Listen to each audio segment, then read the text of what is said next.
Hoje eu falo para as mulheres e uma situação que é muito mais comum do que você pode imaginar. A promoção foi anunciada formalmente numa sexta-feira, 17 horas, por e-mail corporativo.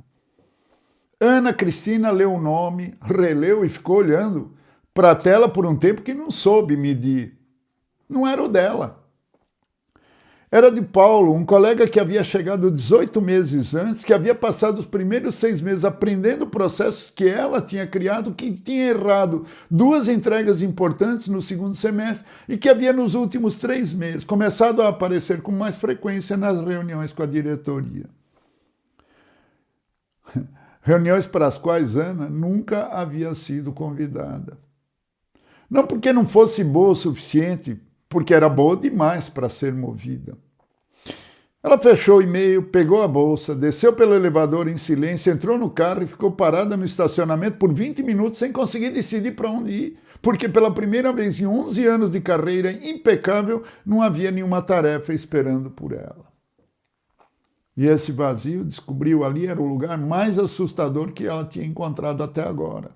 Meu nome é Mário Farini e vamos ao caso e fique até o fim, porque na verdade nua e crua, sem vergonha, que poucos comentam, eu vou te deixar uma informação interessante.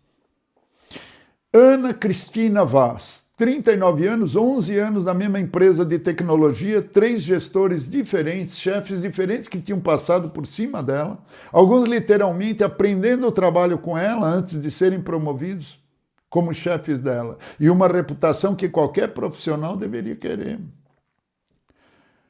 Era confiável, precisa, incansável. Sabe aquela pessoa que resolve? Quando havia uma crise, o gestor ligava para a Ana. Quando tinha um cliente difícil, mandavam a Ana. Quando tinha um projeto que ninguém queria tocar porque o prazo era impossível e o escopo era nebuloso, colocavam a Ana. Porque a Ana transformava a causa em entrega com uma regularidade que a equipe havia começado a tratar como lei da natureza. Estavam criando a lei de Ana no lugar da lei de Murphy e ao contrário. Ela nunca tinha perdido um prazo em 11 anos. Essa frase dita assim parece elogio, e é. Mas é também a frase que explica tudo que está prestes a vir. Está interessado na história de Ana? Siga adiante. Ana havia crescido numa família onde decepcionar era o pior dos pecados disponíveis.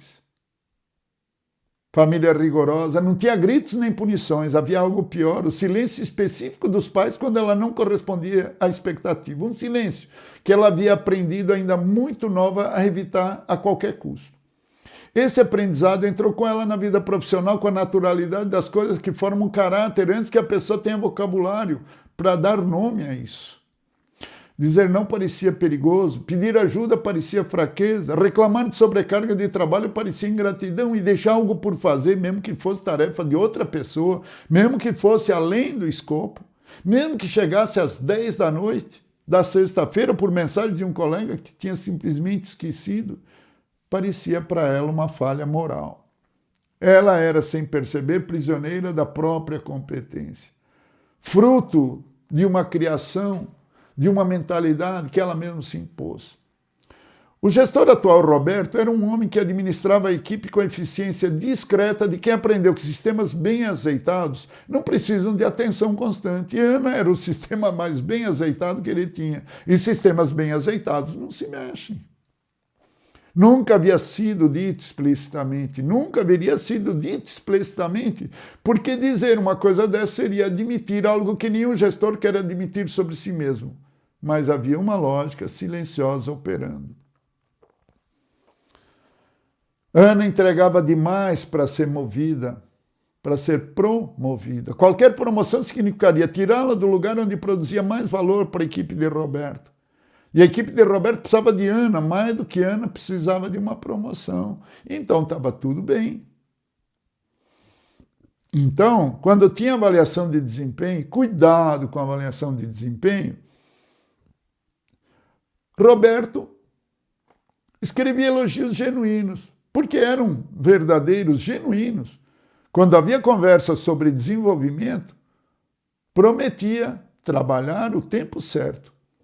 E ele acreditava nisso enquanto dizia, mas o momento certo nunca chegava para ela, porque o momento certo para a equipe era diferente do momento certo para a Ana. Essa diferença nunca havia sido dita em voz alta, e Ana nunca tinha perguntado, porque perguntar sobre promoção parecia nela presunção, cobrança. Parecia pedir demais, parecia decepcionar alguém com a própria ambição. Paulo, pelo contrário, tinha chegado 18 meses antes com boa apresentação, bom network interno, conseguiu, e uma disposição específica para aparecer nos lugares certos. Reuniões com diretoria, eventos de liderança, conversas de corredor com quem decidia. Não era desonesto. Era estratégico, político, de um jeito que Ana nunca havia aprendido a ser, porque ninguém havia ensinado a ela, e ela nunca tinha parado para observar isso. Nos primeiros meses, Paulo tinha perguntado a Ana como as coisas funcionavam. Ela tinha explicado tudo, os processos, os clientes difíceis, as armadilhas dos projetos, os atalhos que tinha descoberto em anos de tentativa e erro. Tinha explicado com generosidade genuína de ajudar, porque compartilhar conhecimento parecia a coisa certa a fazer. Para ela era. Paulo tinha ouvido, agradecido e levado para as reuniões com a diretoria nas quais Ana não estava. Não era traição também. Era o mercado funcionando exatamente como funciona quando uma pessoa sabe jogar e a outra acredita que entregar bem é o suficiente. Na semana seguinte, ao e-mail da promoção do Paulo, Ana chegou ao trabalho como sempre, pontual, preparada, com os relatórios prontos antes da reunião começar. Roberto apareceu na mesa dela com um sorriso levemente desconfortável, de quem sabe que deve uma conversa e está tentando adiá-la. Ana, eu queria falar sobre Paulo, a promoção dele. Sei que pode ter sido surpresa, mas você é fundamental aqui. A equipe não funciona sem você. Sim, era verdade. Ela ouviu. E reconheceu naquela frase o padrão com uma clareza que doeu. A palavra fundamental. Fundamental não era elogio, era âncora. A equipe não funciona sem você, não era reconhecimento, era explicação de por que ela não havia sido promovida e de por que não seria para frente. Enquanto continuasse sendo exatamente o que ela era, do jeito que ela era, no lugar em que ela estava. E ela disse para o chefe, obrigada, Roberto, e voltou para o relatório. Mas algo havia mudado, uma rachadura pequena numa parede que havia parecido sólida por 11 anos. Uma ruptura de estrutura, interna, interior, pequenininha, lá na mente da Ana. Naquela noite, Ana não conseguiu dormir. Não foi de raiva, a raiva vinha depois, mais limpa e mais útil, de uma espécie de vertigem. A sensação específica de quem percebe que esteve andando na direção errada por tempo suficiente para que a correção de rota pareça assustadora. Ela abriu o notebook na mesa da cozinha às 2 da manhã e começou a escrever. Não currículo, não LinkedIn, uma lista. Sabe lista? Tipo lista de compras. Do lado esquerdo, o que ela tinha entregado nos últimos 3 anos. Do lado direito, o que ela tinha recebido em troca.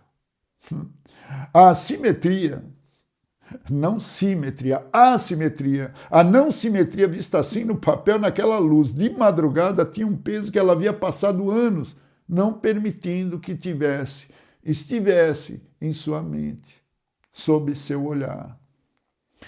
Não era ingratidão, era um diagnóstico.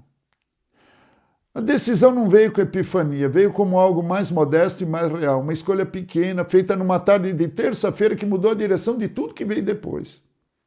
Roberto, o chefe, enviou mensagem às 18h47, pedindo que Ana cobrisse a apresentação de Paulo na manhã seguinte. Paulo, aquele que foi promovido, sabe? Paulo tinha pedido um dia de folga por motivo pessoal e a apresentação era para um cliente importante. Ana leu a mensagem, ficou olhando para ela por um tempo e respondeu: Roberto, eu não consigo amanhã. Eu tenho um compromisso que eu não posso mover. Paulo pode adiar ou apresentar por videochamada, se ele precisar. Enviou antes de ter tempo para se arrepender, porque ela ia se arrepender se pensasse a respeito. Mas depois o coração disparou. O mesmo coração que havia aprendido décadas antes que decepcionar os outros era perigoso, vinha da infância dela. Roberto, o chefe, respondeu 15 minutos depois.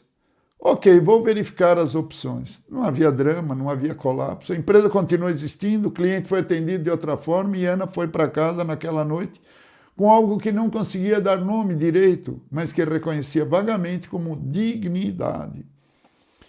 O não havia custado muito menos do que 11 anos de sim. 11 anos dizendo sim haviam custado. Nos meses seguintes, Ana fez algo que nunca havia feito na vida profissional. Pediu uma reunião com Roberto para falar especificamente sobre trajetória profissional. Sim, a sua vida profissional. Não esperou o momento certo, criou um momento. Na reunião falou com a objetividade de quem passou uma madrugada fazendo o diagnóstico. Roberto, eu tenho 11 anos aqui, tenho entregas que posso documentar, preciso entender qual é o caminho real para uma posição de liderança, ou se não existe esse caminho aqui para mim. Preciso dessa resposta para tomar as minhas decisões. Roberto ficou em silêncio por alguns segundos, o silêncio de quem foi pego sem script preparado. Ana, você é a nossa melhor profissional técnica. E Ana disse, eu sei. A pergunta é se existe espaço para eu ser também uma líder aqui, ou se sou mais valiosa onde estou. Mais silêncio. E naquele silêncio, Ana teve a resposta. Não a que Roberto iria dizer, mas a real. A que o silêncio entregava antes das palavras. Ela pediu demissão 6 semanas depois.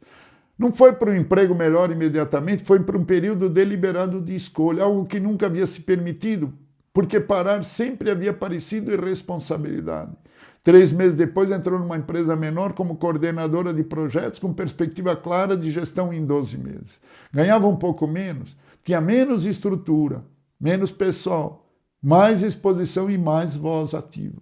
Na primeira reunião de equipe como coordenadora, quando alguém perguntou como ela preferia trabalhar, Ana respondeu com uma frase que levou 11 anos para aprender.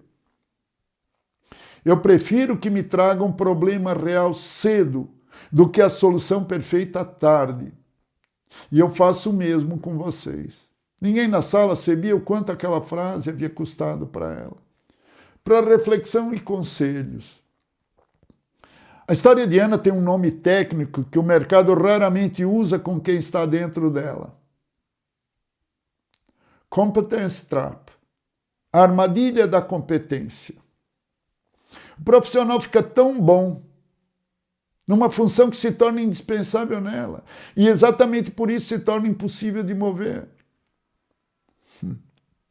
Não é conspiração, não é maldade de gestor, é lógica de sistema. Sistemas otimizados resistem à mudança de peças que funcionam bem e profissionais que nunca dizem não, nunca reclamam, nunca criam atrito, nunca exigem nada. São as peças mais fáceis de manter no lugar. O problema é que manter essas peças no lugar e desenvolver raramente são a mesma coisa. Há 3 verdades que a história de Ana carrega e que valem muito para qualquer profissional que reconheça que está nessa situação. A primeira verdade é a disponibilidade permanente, não é comprometimento. Compromisso com a empresa, com o negócio, com o chefe. É ausência de limite.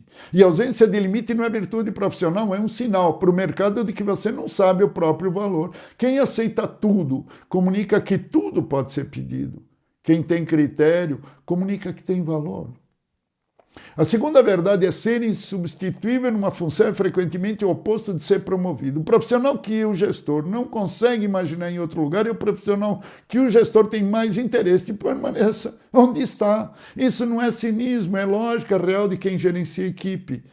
Entender isso muda a estratégia completamente. E isso te diz alguma coisa? Aprenda a preparar o seu segundo e comece a mostrar o valor dele. Sem perder o seu. Política, gestão. Você só será promovido se alguém puder ficar no teu lugar, ser a peça substituta. Terceira verdade, visibilidade não é vaidade. Paulo não era mais competente que Ana, era mais visível nas conversas que geravam promoção. Ana havia terceirizado sua visibilidade para a entrega. E a entrega, por definição, acontece depois que a decisão já foi tomada. Quem não está presente quando as decisões são discutidas, não existe nessas decisões. E se você preparar o seu segundo, escolha bem, conheça bem. Não alimente um traidor. Não alimente uma cobra que recebe a tua comida por anos para depois te injetar veneno.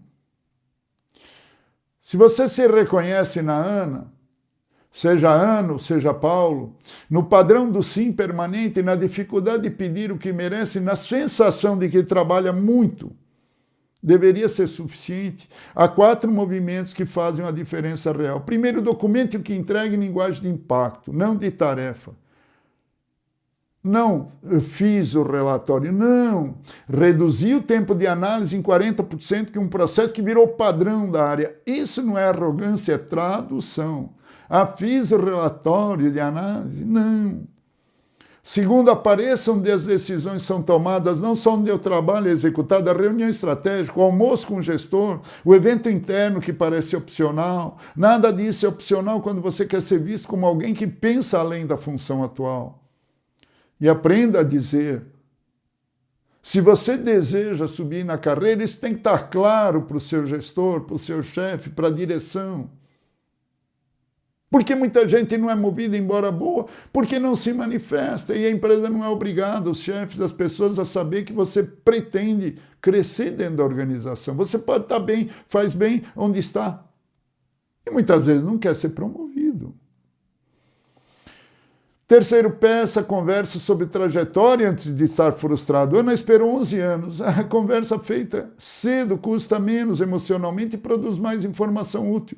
Se o gestor não consegue dar uma resposta clara sobre desenvolvimento, isso já é uma resposta, uma das mais importantes e honestas. Quarto, aprenda a diferença entre o não que fecha a porta e o não que abre porta. Dizer sim, dizer não é importantíssimo. Dizer não é fundamental. Mas quando, onde e como? Para o quê? O não.